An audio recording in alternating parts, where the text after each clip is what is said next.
Happy New Year's! This is Elizabeth Griffin, the Black Romance Writer, and welcome back to my channel. If you haven't subscribed, please take a moment to do so and definitely continue to share my content with others. You can also leave questions or comments, and I will be very happy. I would be very delighted to answer them.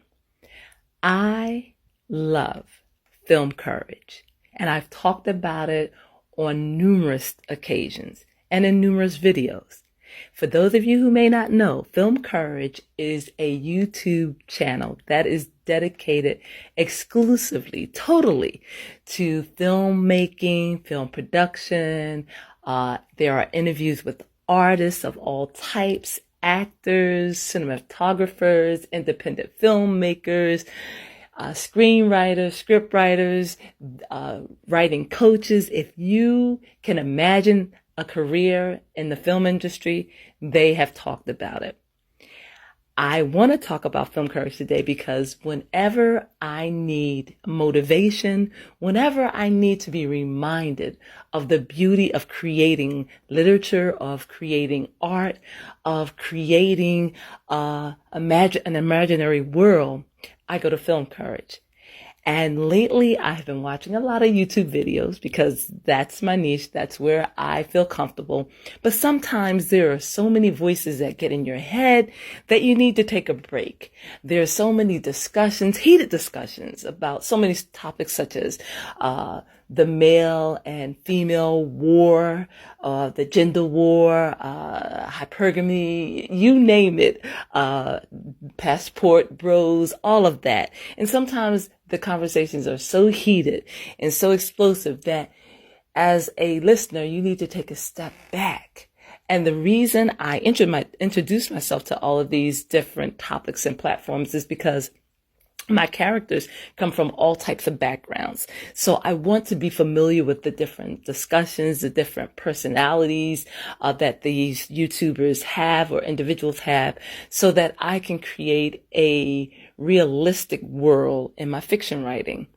So I'm taking a break, a step back, and I'm visiting Film Courage because, as I said, it is a platform that can help an artist, no matter what your area of interest is.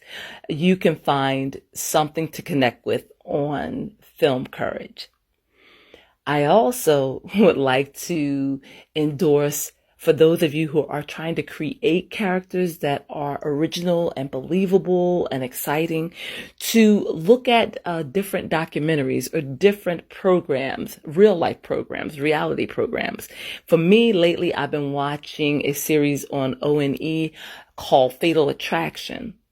And it's talking about women who have formed fatal bonds that are not healthy.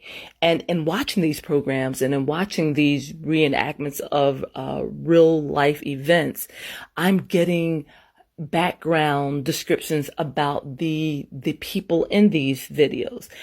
For example, I saw something today that I'm definitely going to use in one of my stories. It's two sisters and they're young. They may be like 10 or 11, and their father takes them fishing.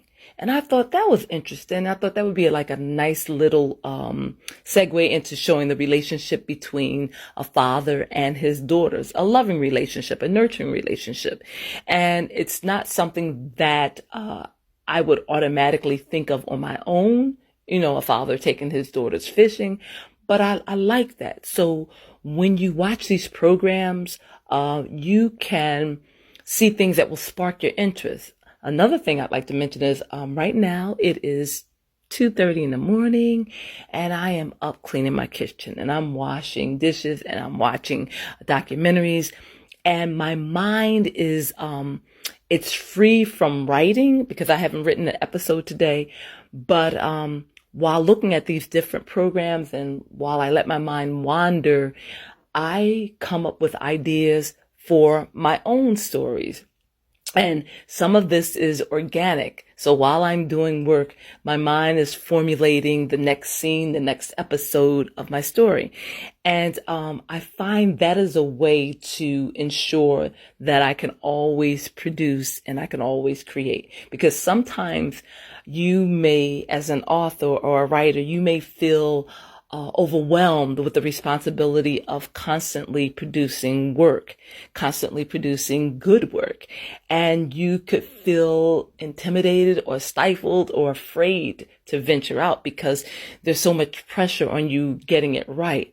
And if you're writing episodic fiction, which is what I'm writing, that means you have to continually put out episodes until that series ends. And if you have a series that has maybe 4 seasons or 5 seasons, at some point you're going to feel as though you aren't able to continue on this journey. And for times when you feel like that, take a step back, look at the creative works of other people, listen to interviews. So I can get inspiration from all types of people, all types of situations. And I'm learning not to be so hard on myself, not to overwhelm myself as far as thinking that I need to write 4 episodes in a day or 5 episodes in a day. I'm trying to balance my writing agenda and my writing schedule. And I would be happy if I can just write 1 episode per day. If I do more than that, that's only because I feel like doing it. But if I can commit to 1 episode a day, then I have accomplished a lot. And that leaves time for me to do other things, such as research, such as prepping for other stories. And also I want to start creating material for Kindle Unlimited, for some of the other platforms that I have ebooks on. So I have a lot that I need to do in a smaller time, and I'm trying to manage my time effectively. And I'm also trying to live a healthy life, because as a writer, sometimes you will put other things aside and you will prioritize your writing over everything else. And I'm realizing that I need balance. I need time to create social media material for TikTok, YouTube, Instagram, Facebook, Twitter. I also need time for my podcast. I haven't uploaded on that platform in about maybe a month or a month and a half. So I have to make time for that. In addition to that, I need to do things around the house. I need to go shopping.